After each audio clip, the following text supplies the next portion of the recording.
තුර්කියේ ඉස්මීර් නම් නගරයේ මාර්ගයක මුහුණු පිස්නා විකුණන අහමඩ් නම් කුඩා පිරිමි ළමයෙකු අමානුෂික ලෙස ප්‍රහාරයට ලක්වන ඡායාරූප පෙළක් අන්තර්ජාලයේ මේ දිනවලදී කතාබහට ලක් වී තිබෙනවා. ඔහු තම ජීවිතය ගොඩ ගැනීමට උත්සාහ කරන්නේ සරණාගතයෙකු ලෙසයි.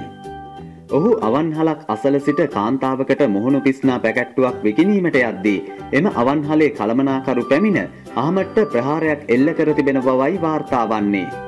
පහරකෑ දරුවා හඬමින් නාසයෙන්ද ලේ ගලන ඡායාරූප පවා මේ වන විට අන්තර්ජාලයට එක් වී තිබෙනවා.